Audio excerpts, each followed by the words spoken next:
ಈಗ ದ್ವಾತ್ರಿಂಶತ್ ಪುತ್ತಲಿಕಾ ಅಂಥೇಳಿ ಏನು ಕಥೆಯ ಸರಣಿಯನ್ನು ಶುರು ಮಾಡಿದ್ದೀವಿ. ಅದರಲ್ಲಿ ಭೋಜ ತುಂಬ ಒಳ್ಳೆಯ ರಾಜ. ರಾಜ ಭೋಜ ಅಂತಲೇ ಪ್ರಖ್ಯಾತಿನಾಗಿರ್ತಕ್ಕಂಥವನು. ಅವನ ಒಂದು ರಾಜ್ಯಭಾರದಲ್ಲಿ ಯಾವ ಕಳ್ಳಕಾಕರು ಇರ್ತಾ ಇರಲಿಲ್ಲ. ಯಾವ ಶತ್ರುಗಳು ಕೂಡ ಧೈರ್ಯ ಮಾಡ್ತಾ ಇರಲಿಲ್ಲ. ಕಲೆ, ಸಾಹಿತ್ಯ, ಸಂಸ್ಕೃತಿ ಬಹಳಷ್ಟು ಪುರಸ್ಕಾರವನ್ನು ಕೊಡ್ತಾ ಇದ್ದ. ಅಂಥ ಒಂದು ದಿವಸ ಆ ಭೋಜ ನಡ್ಕೊಂಡು ಹೋಗ್ತಾ ಇದ್ದಾನೆ. ಮಂತ್ರಿಗಳು ಕೆಲವರಿದ್ದಾರೆ, ಸೈನಿಕರು ಇದ್ದಾರೆ. ಸುತ್ತಾಡ್ತಾ ಸುತ್ತಾಡ್ತಾ ಸುತ್ತಾಡ್ತಾ ಸುಮಾರು 11:30-12 ಗಂಟೆ ಆಗಿದೆ. ಆವಾಗ ಒಂದು ವಿಶಾಲವಾಗಿರ್ತಕ್ಕಂಥ ಒಂದು ಎಲ್ಲ ರೀತಿಯಿಂದ ಹಣ್ಣುಗಳು ಬಿಟ್ಟಿರ್ತಕ್ಕಂಥ, ನೆರಳಿರ್ತಕ್ಕಂಥ ಜಾಗವನ್ನು ಪ್ರವೇಶ ಮಾಡ್ತಾರೆ. ಅಲ್ಲಿ ಒಳಗೆ ಹೋಗ್ತಾ ಇದ್ದಂತೆ ಒಂದು ಸ್ವಲ್ಪ ಎತ್ತರವಾಗಿರ್ತಕ್ಕಂಥ ದಿಣ್ಣೆ ಇರ್ತಕ್ಕಂಥ ಜಾಗ, ಬೇರೆ ಬೇರೆ ಎಲ್ಲ ಗಿಡ ಮರಗಳು, ಹಣ್ಣುಗಳು ಎಲ್ಲ ಇರ್ತಕ್ಕಂಥ ಜಾಗ. ಅಲ್ಲೇ ನಿಲ್ಲಿಸಿ ಯಾವುದು ಜಾಗ ನೋಡೋಣ ಅಂತ ಅಂದ್ಕೊಂಡು ಭೋಜರಾಜ ಕೆಳಗಿಳಿದು ನಿಧಾನಕ್ಕೆ ಬರ್ತಾನೆ. ಆ ದಿಣ್ಣೆ ಮೇಲೆ ನಿಂತ್ಕೊಂಡಿರ್ತಕ್ಕಂಥ ಒಬ್ಬ ಬ್ರಾಹ್ಮಣ, ಬನ್ನಿ ಸ್ವಾಮಿ ಬನ್ನಿ, ಮಹಾರಾಜರು ತಾವು ಬರಬೇಕು, ಇಲ್ಲಿರ್ತಕ್ಕಂಥ ಎಲ್ಲ ಹಣ್ಣುಗಳನ್ನು ದಯವಿಟ್ಟು ತೆಗೆದುಕೊಳ್ಳಿ, ನನಗೆ ಅತಿಥಿ ಸತ್ಕಾರಕ್ಕೆ ಅವಕಾಶ ಮಾಡಿಕೊಡಿ. ಹಾಗೆ ನಿಮ್ಮ ಕುದುರೆಗಳಿದೆಯಲ್ಲ ಅದಕ್ಕೂ ಕೂಡ ಒಂದು ಸ್ವಲ್ಪ ಹುರುಳಿ ಗಿರುಳಿ ಹುಲ್ಲು ಎಲ್ಲ ಮೇಯದ ಕೊಡಿ, ದಯವಿಟ್ಟು ನನ್ನ ಅತಿಥಿ ಸತ್ಕಾರವನ್ನು ಸ್ವೀಕಾರ ಮಾಡಿ, ಕರೀರಿ ಅವ್ರನ್ನು, ಎಲ್ಲ ಸೈನಿಕರನ್ನು ಬನ್ನಿ ಬನ್ನಿ ಅಂತ ಕರೀರಿ. ಸರಿ ರಾಜ ಆಯಿತು ಬರ್ರಿಪ್ಪ ಎಲ್ಲ ಕರೀತಾ ಇದ್ದಾರೆ ಅಂದ್ಕೊಂಡು ಬರ್ತಾನೆ. ಅದರತಕ್ಕಂಥ ಹಣ್ಣುಗಳನ್ನು ಕೆಳಗೆ ಹೋಗ್ತಾನೆ. ನಿಧಾನವಾಗಿ ಆ ಎತ್ತರವಾಗಿರ್ತಕ್ಕಂಥ ಜಾಗದಿಂದ ಆ ಬ್ರಾಹ್ಮಣ ಕೆಳಗಿಳಿದು ಬಂದು, ಏನ್ರಿ ಸ್ವಾಮಿ ನಾನು ಹೇಳಿದೆ ಅಂಥೇಳಿ ಹಣ್ಣುಗಳನ್ನೆಲ್ಲ ನೀವೇ ಕಿತ್ಕೊಳ್ಳೋಕೆ ಶುರು ಮಾಡಿಬಿಟ್ರಾ? ಏನೋ ಮಾಡ್ಕೊಂಡಿದ್ದೀರಿ? ನಾನು ಇಷ್ಟು ಕಷ್ಟಪಟ್ಟು ಬೆಳೆಸಿರ್ತಕ್ಕಂಥದ್ದು ನಾನು ಹೊಟ್ಟೆ ಮೇಲೆ ತಣ್ಣೀರು ಬಟ್ಟೆ ಕಟ್ಕೋಬೇಕಾ? ಮಾರಾಟ ಮಾಡಿ ಏನೋ 3 ಕಾಸು 4 ಕಾಸು ಆಗತ್ತೆ ಅಂತ ಅಂದ್ಕೊಂಡು ನಾನು ಮಾಡಿದರೆ ನೀವು ಇಲ್ಲಿರೋದನ್ನೆಲ್ಲ ಪೂರ್ತಿ ಲೂಟಿ ಮಾಡ್ತಾ ಇದ್ದೀರಲ್ಲ, ನೀವು ನಡೀರಿ ಫಸ್ಟ್ ಹೊರಗಡೆ ಅಂತಾನೆ. ಸರಿ ಏನಪ್ಪ, ಹೌದು ಯಾರದೋ ಜಾಗಕ್ಕೆ ನಾವ್ಯಾಕೆ ಬರಬೇಕು? ಮತ್ತೆ ವಾಪಸ್ ಸ್ವಲ್ಪ ದೂರ ಜಾಗ ಬಿಟ್ಟು ದೂರ ಹೊರಗೆ ಹೋಗ್ತಾ ಇದ್ದಂತೆ ಮತ್ತೆ ಎತ್ತರದ ಜಾಗದಲ್ಲಿ ಬಂದಂಥ ಬ್ರಾಹ್ಮಣ ಹೇಳ್ತಾನೆ, ಮತ್ತೆ ಬನ್ನಿ ಸ್ವಾಮಿ ಯಾಕೆ ಹೆಂಗೆ ಹೋಗ್ಬಿಟ್ರಿ? ಬನ್ನಿ ಬನ್ನಿ, ರಾಜ ಅಂತಂದರೆ ಭೂಲೋಕದ ದೇವರು ಅವರು. ನಿಜಕ್ಕೂ ನಾನು ದೇವರಿಗೆ ಅತಿ ಸತ್ಕಾರ ಮಾಡದೆ ಯಾರಿಗಾರು ಮಾಡೋದುಂಟೆ? ಬನ್ನಿ, ಒಳ್ಳೆಯ ಜೇನುತುಪ್ಪ ಥರ ಇರ್ತಕ್ಕಂಥ ಹಲವಾರು ಹಣ್ಣುಗಳಿದೆ, ಹಣ್ಣನ್ನು ತಿನ್ನಿ, ನೀರು ಕುಡೀರಿ. ನಿಜಕ್ಕೂ ನನಗೆ ಇಂಥ ಒಂದು ಅವಕಾಶ ಕೊಟ್ಟೋದಕ್ಕೆ ನಿಜಕ್ಕೂ ನಾನು ಧನ್ಯ. ಬನ್ನಿ ಬನ್ನಿ, ಯಾಕೆ ಹಂಗೆ ಹೋಗ್ತಾ ಇದ್ದೀರಿ? ಮತ್ತಿನ್ನೊಂದ್ಸಲ ಕರೀತಾನೆ. ಮತ್ತಿನ್ನೊಂದ್ಸಲ ಅದನ್ನು ಹಣ್ಣುಗಳನ್ನು ಕಿತ್ಕೊಂಡು ತಿನ್ನಬೇಕು. ಹತ್ತಿರ ಹೋಗಿ ತಕ್ಷಣ ಕೈಯನ್ನು ಹಿಡ್ಕೊಂಡು, ಏನ್ರಿ ಸ್ವಾಮಿ ನೀವು ಈ ರಾಜ್ಯದ ರಾಜ, ಅಂಥದ್ರಲ್ಲಿ ಕಳ್ಳರು ಕಾಕರರು ದರೋಡೆಕೋರರು ಬಂದರೆ ಅವರ ಬಗ್ಗೆ ದೂರು ಕೊಡಲಿಕ್ಕೆ ರಾಜನ ಹತ್ರ ಹೋಗ್ತಾರೆ. ರಾಜನಾಗಿ ನೀವೇ ಈ ಥರ ಮಾಡಿದ್ರೆ ಬಡಪಾಯಿ ಮೇಲೆ ನೀವು ಎಲ್ಲಾದರೂ ಉಂಟೆ ಈ ಥರದ್ದು, ಯಾಕೆ ಹೆಂಗೆ ಮಾಡ್ತೀರಿ ಹೇಳಿ ಅಂತಾನೆ. ಈಗ ಭೋಜನಿಗೆ ಆಶ್ಚರ್ಯ ಆಗುತ್ತೆ. ಎಲ್ಲ ಇವನ ಆ ದಿಣ್ಣೆಯ ಮೇಲೆ ನಿಂತ್ಕೊಂಡಾಗ ತುಂಬ ಚೆನ್ನಾಗಿ ಮಾತಾಡ್ತಾನೆ. ಕೆಳಗಿಳಿದು ಬರ್ತಾ ಇದ್ದಂಥ ಅವನ ಮನಸ್ಸೇ ವಿಚಲಿತ ಆಗ್ತಾಯಿದೆ. ಏನೋ ಇರಬೇಕು ಈ ಜಾಗದಲ್ಲಿ ಅಂತ ಅಂದ್ಕೊಂಡು, ಸ್ವಲ್ಪ ಈ ಕಡೆ ಬಾಪ ನೀನು ಅಂತ ಅಂದ್ಕೊಂಡು ಅವನನ್ನು ಪಕ್ಕಕ್ಕೆ ಸರಿಸಿ ನಿಧಾನವಾಗಿ ದಿಣ್ಣೆ ಮೇಲೆ ಹತ್ಕೊಂಡು ಅವನು ಆ ಜಾಗದಲ್ಲಿ ನಿಂತ್ಕೊಳ್ತಾನೆ ಭೋಜ. ಈಗ ಅವನಿಗೆ ಒಂದು ವಿಶೇಷವಾಗಿರ್ತಕ್ಕಂಥ ಅನುಭವ ಆಗ್ಲಿಕ್ಕೆ ಶುರು ಆಗುತ್ತೆ. ಏನೋ ಒಂದು ದಿವ್ಯಾನಂದ. ಹೌದು, ಎಲ್ಲ ಬಡವರ ಕಣ್ಣೀರನ್ನು ಒರೆಸ್ತಕ್ಕಂಥ ಕೆಲಸವನ್ನು ನಾನು ಮಾಡಬೇಕು, ಎಲ್ಲರಿಗೆ ಮನೆಗಳನ್ನು ಕಟ್ಕೊಡ್ಬೇಕು, ಯಾವುದೇ ಕಾರಣಕ್ಕೆ ಕಳ್ಳ ಕಾಕರನ್ನು ನಾವು ಶಿಕ್ಷೆ ಮಾಡಬೇಕು, ಬಿಡಬಾರದು, ಸಜ್ಜನರನ್ನು ನಾನು ರಕ್ಷಣೆ ಮಾಡಬೇಕು, ದುಷ್ಟರಿಗೆ ನಾನು ಇವತ್ತಿನ ದಿವಸ ಅವರಿಗೆ ಕನಸಿನಲ್ಲೂ ಕೂಡ ಬರೋ ರೀತಿಯಲ್ಲಿ ಆಗಬೇಕು, ಕನಸಿನಲ್ಲೂ ಯೋಚನೆ ಮಾಡಬಾರ್ದು, ಆ ರೀತಿಯಾಗಿರ್ತಕ್ಕಂಥ ರಾಜ್ಯಭಾರ ಮಾಡಬೇಕು, ನನ್ನ ಜೀವನದಲ್ಲಿ ಎಷ್ಟೆಲ್ಲ ತ್ಯಾಗ ತಪಸ್ಸು ಮಾಡೋಕ್ಕೆ ಸಾಧ್ಯ ಇದೆಯೋ ಅದೆಲ್ಲವನ್ನು ಮಾಡಬೇಕು ಅಂತ ಅನಿಸ್ತಾ ಇದೆ ಅಂತ ಅಂದ್ಕೊಂಡು ಕೆಳಗಿಳಿತಾನೆ. ಮತ್ತು ಅದೇ ನಾರ್ಮಲ್ ಭೋಜ. ಇವಾಗ ಅವನಿಗೆ ಅನಿಸತ್ತೆ, ಓಹೋ ಈ ಜಾಗದಲ್ಲೇ ಏನೋ ಇದೆ ಅಂತ ಕಾಣುತ್ತೆ. ಸರಿ, ಪಕ್ಕ ಕರ್ಕೊಂಡೋಗಿ ಆ ಬ್ರಾಹ್ಮಣನಿಗೆ ಕೇಳ್ತಾನೆ, ಏನಪ್ಪ ಇದು ಎಷ್ಟು ಎಕರೆ ಎಷ್ಟು ಜಾಗ ಇರೋವಂಥದ್ದು?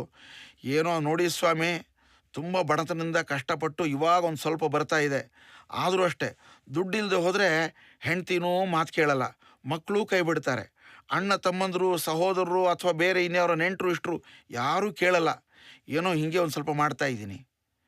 ಆಯಿತು, ಈ ಜಾಗಕ್ಕೆ ನೀನು ಎಷ್ಟು ಕೊಟ್ಟಿದೆಯೋ ಅದಕ್ಕೆ 1ಕ್ಕೆ 10ರಷ್ಟು 100ರಷ್ಟು ನಾನು ಕೊಡ್ತೀನಿ, ಈ ಜಾಗವನ್ನು ನನಗೆ ಕೊಟ್ಬಿಡ್ತೀಯಾ? ಏನು ಸ್ವಾಮಿ ಹಾಗೆ ಹೇಳಿದ್ರೆ? ರಾಜನ ಕೃಪಾದೃಷ್ಟಿ ಬಿದ್ದರೆ ಸಾಕು, ನಮ್ಮ ಜೀವನ ಧನ್ಯ ಪಾವನ ಆಗತ್ತೆ, ನನ್ನ ಎಲ್ಲ ದಾರಿದ್ರ್ಯಗಳು ನಿವಾರಣೆ ಆಗುತ್ತೆ, ಖಂಡಿತ ತಗೊಳ್ಳಿ ಸ್ವಾಮಿ, ಈ ಜಾಗ ನಿಮ್ಮದು ಇವಾಗ ಅಂತಂದೇ ಬಿಡ್ತಾನೆ. ತಕ್ಷಣ ಅವನಿಗೆ ಬೇಕಾಗಿರ್ತಕ್ಕಂಥ ಅವನು ಎಷ್ಟು ಕೊಟ್ಟಿದ್ದೋ ನಿಜಕ್ಕೂ 1ಕ್ಕೆ 100ರಷ್ಟು ಹಣವನ್ನು ಅವನಿಗೆ ಕೊಟ್ಟು ಆ ಇಡೀ ಜಾಗವನ್ನು ರಾಜ ತನ್ನದು ಅಂತ ಮಾಡ್ಕೊಳ್ತಾನೆ. ಮಂತ್ರಿಗಳನ್ನು ಕರೆಸಿ ಕೇಳ್ತಾನೆ, ಏನು ಮಾಡ ಈ ಒಂದು ಡುಬ್ಬ ಇದೆಯಲ್ಲ, ಏನು ಬೇಡ ತಕ್ಷಣ ಅಗಸೋಣ ಅಂಥೇಳಿ ಪೂರ್ತಿ ಸುತ್ತಲೂ 3-4 ಅಡಿಗಳನ್ನು ಬಿಟ್ಟು ಪೂರ್ತಿ ಅಗಸಕ್ಕೆ ಶುರು ಮಾಡ್ತಾರೆ. ಅಗಸ್ತಾ ಅಗಸ್ತಾ ಅಗಸ್ತಾ ಅದರಲ್ಲಿ ಒಳಗಡೆಯಿಂದ ಒಂದು ಸಿಂಹಾಸನ ಕಾಣುತ್ತೆ, ಬೆಳ್ಳಿಯೋದು. ಅದು ನೋಡ್ತಾನೆ, ಇನ್ನೂ ಪೂರ್ತಿ ಸರಿಸ್ತಾರೆ. ಅದರ ಒಳಗಡೆ ವಜ್ರ ಖಚಿತವಾಗಿರ್ತಕ್ಕಂಥದ್ದು, ಮುತ್ತು ರತ್ನಗಳಿಂದ ಹೊಳೆಯುತ್ತಾ ಇರತಕ್ಕಂಥದ್ದು, ಚಂದ್ರಮಣಿ ಕಲ್ಲಿನಿಂದ ಮಾಡಿರ್ತಕ್ಕಂಥದ್ದು, ಎಲ್ಲ ಪೀಠ ಇರತಕ್ಕಂಥ ಒಳ್ಳೆಯ ಒಂದು ಸಿಂಹಾಸನ ಬರುತ್ತೆ. ನೋಡ್ತಾ ನೋಡ್ತಾ, ಬರೋ ಇಲ್ಲಿ 8 ಜನ ಬರೋ, ಇದನ್ನು ಎತ್ತೋಕೆ ಹೋಗ್ತಾರೆ. ಆ ಸಿಂಹಾಸನ ಸರಿಸೋಕ್ಕೆ ಆಗೋದಿಲ್ಲ.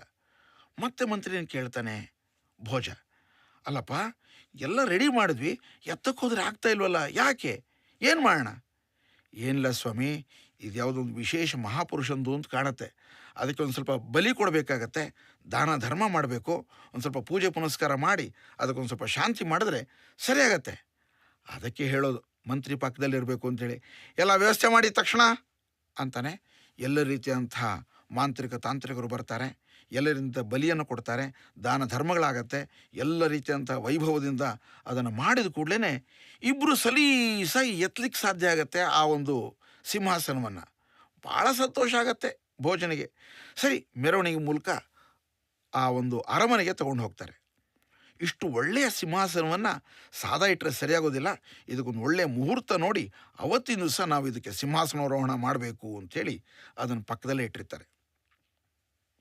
ಒಂದು 8-10 ದಿವಸ ಆ ಇಡೀ ಅರಮನೆಯನ್ನು ಪೂರ್ತಿ ಸಿಂಗಾರ ಮಾಡ್ತಾರೆ. 1000 ಕಂಬಗಳಿರ್ತಕ್ಕಂಥ ದೊಡ್ಡ ಅರಮನೆಯ ಜಾಗದಲ್ಲಿ ಎಲ್ಲಿ ರಾಜ ಕೂತ್ಕೊಳ್ಬೇಕೋ ಭೋಜ, ಅಂತಹ ಜಾಗದಲ್ಲಿ ಎಲ್ಲ ರೀತಿಯಂಥ ವ್ಯವಸ್ಥೆಗಳು, ಎಲ್ಲ ರೀತಿಯಂತಹ ಒಂದು ಸೌಂದರ್ಯವರ್ಧಕವಾಗಿರ್ತಕ್ಕಂಥ ಆ ಶೋಭೆಯನ್ನು ಹೆಚ್ಚು ಮಾಡ್ತಕ್ಕಂಥ ಎಲ್ಲ ಸಲಕರಣೆಗಳನ್ನು ರೆಡಿ ಮಾಡ್ತಾರೆ. ಸರಿಯಾದ ಮುಹೂರ್ತಕ್ಕೆ ಪೂಜೆ ಪುನಸ್ಕಾರಗಳನ್ನು ಮಾಡಿ ಎಲ್ಲ ನದಿಗಳ ನೀರನ್ನ ತಂದು, ಸಮುದ್ರದ ನೀರನ್ನ ತಂದು ಆ ಒಂದು ಅಭಿಷೇಕವನ್ನು ಮಾಡಿ ಸ್ವಚ್ಛ ಮಾಡಿ ಈಗ ಅದರ ಮೇಲೆ ಕೂತ್ಕೊಳ್ಬೇಕು. ಮಂಗಳ ಮುಹೂರ್ತ ಬರ್ತಾ ಇದೆ, ಆ ಕಡೆಯಿಂದ ಭೋಜ ಬರ್ತಾ ಇದ್ದಾನೆ. ಎಲ್ಲರೂ ಎದ್ದು ನಿಂತ್ಕೊಂಡ್ಬಿಟ್ಟಿದ್ದಾರೆ. ವಂದಿ ಮಾಗಧರು, ಮಂತ್ರಿಗಳು, ಎಲ್ಲ ಪರಿಷತ್ತುಗಳು ಸೇರ್ಕೊಂಡ್ಬಿಟ್ಟಿದ್ದಾರೆ. ರಾಜಾಧಿರಾಜ ರಾಜ ಮಾರ್ತಂಡ, ವೇದ ವೇದಾಂಗ ತತ್ವಜ್ಞ, ಸಕಲ ಋಷಿಗಣ ಪೂಜಿತ, ಎಲ್ಲ ಸಜ್ಜನರ ಪೋಷಕ, ದುಷ್ಟ ಶಿಕ್ಷಕ, ಭೋಜರಾಜ್ ಬಹುಪರಾಕ್. ಭೋಜ ಬರ್ತಾನೆ, ನಿಧಾನವಾಗಿ ಬಂದು 1ನೇ ಮೆಟ್ಲು ಹತ್ತಬೇಕು. ನಿಂತ್ಕೋ ಅಲ್ಲೇ. ಇದೇನಿದು ಆಶ್ಚರ್ಯ, ಯಾರು ಮಾತಾಡ್ತಾ ಇರೋದು? ಹೌದು, ನಿಂತು ಕೂಡಲೇ ನಿಂತ್ಕೊಳ್ಬೇಕು. ಸುತ್ತಲೂ ನೋಡ್ತಾನೆ, ಆದರೆ ಆ ಸಿಂಹಾಸನದಲ್ಲಿ ಒಂದು 32 ಬೇರೆ ಬೇರೆಯ ಒಂದು ಗೊಂಬೆಗಳನ್ನು ಅಲ್ಲಿ ಮಾಡಿಟ್ಟಿರ್ತಾರೆ. ಆ ಎಲ್ಲವೂ ಕೆತ್ತನೆ ಮಾಡಿರ್ತಕ್ಕಂಥದ್ದು. ಅದರಲ್ಲಿ ಒಂದು ಗೊಂಬೆ ಮಾತಾಡ್ತಾ ಇದೆ. ಎಲೈ ಭೋಜ, ನೀನು ಈ ಸಿಂಹಾಸನದ ಮೇಲೆ ಹತ್ತುವುದಕ್ಕೆ ಮೊದಲು ಇದರಲ್ಲಿ ಯಾರು ಮೊದಲು ಕೂತಿದ್ರಲ್ಲ, ಆ ರೀತಿಯಂಥ ಯೋಗ್ಯತೆ ನಿನಗೆ ಇದೆಯಾ? ಆ ರೀತಿಯಂಥ ದಾನ ಧರ್ಮಗಳನ್ನು ನೀನು ಮಾಡಿದೀಯಾ ಅಂತ ಕೇಳತ್ತೆ. ಮಾಡಿದೆ ಏನಂತೆ? ನಾನು 100 ಜನಕ್ಕೆ ಅನ್ನ ಹಾಕಿದ್ದೀನಿ, ಹಲವಾರು ಜನಕ್ಕೆ ಬಟ್ಟೆಗಳನ್ನು ಕೊಟ್ಟಿದ್ದೀನಿ, ನಿರಾಶ್ರಿತರ ಮನೆ ಕಟ್ಟಿಕೊಟ್ಟಿದ್ದೀನಿ, ಮೊನ್ನೆ ಕೂಡ ನಾನು ಒಂದು 1000 ಮನೆಗಳನ್ನು ಕಟ್ಟಿಸ್ಕೊಟ್ಟೆ. ಬಡವರು ಅನ್ನೋಂಥವರೇ ಇಲ್ಲ. ನಾನು ಇಷ್ಟೆಲ್ಲ ಮಾಡಿದ ಮೇಲೆ ನಾನು ದಾನ ಮಾಡಿದ್ದೀನಿ ತಾನೇ. ಆ ಗೊಂಬೆ ನಕ್ಕು ಬಿಡುತ್ತೆ.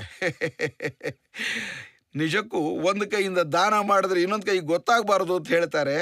ಅಂಥದ್ರಲ್ಲಿ ನೀನು ಬಾಯಿ ಬಿಟ್ಟು ನಾನು ತುಂಬ ದಾನ ಮಾಡಿದ್ದೀನಿ ಅಂತ ಹೇಳ್ಕೊಳ್ತೀಯಲ್ಲ, ಛೇ, ನಾಚಿಕೆ ಆಗೋಲ್ವ ನಿನಗೆ? ಅವನು ನಿಜಕ್ಕೂ ಮುಖ ಸಣ್ಣಗಾಗ್ಬಿಡುತ್ತೆ. ಹೌದಲ್ವಾ ಅಂತ ಅನ್ಸತ್ತೆ. ಆವಾಗ ಸಿಂಹಾಸನದ ಮೊದಲನೆಯ ಒಂದು ಗೊಂಬೆ ಹೇಳುತ್ತೆ, ಈ ಸಿಂಹಾಸನ ನಿಜಕ್ಕೂ ವಿಕ್ರಮಾದಿತ್ಯನ ಸಿಂಹಾಸನ. ಅವನ ರಾಜ್ಯಭಾರ ಮಾಡಿರ್ತಕ್ಕಂಥದ್ದು, ಅವನ ತ್ಯಾಗ, ಔದಾರ್ಯ, ಅವನ ಶಕ್ತಿ, ಪರಾಕ್ರಮ, ಅದರ ಮುಂದೆ ನೀನು ಯಾವ ಲೆಕ್ಕ ಅಂತ ಕೇಳಿದ್ರು. ಹೌದಾ, ಹಾಗಾದರೆ ಆ ವಿಕ್ರಮಾದಿತ್ಯ ಯಾರು? ಅವನ ಬಗ್ಗೆ ಯಾವುದಾದ್ರು ಒಂದು ಕಥೆಯನ್ನು ಹೇಳು ನನಗೆ ಅಂಥೇಳಿ ಭೋಜ ಹೇಳ್ತಾನೆ.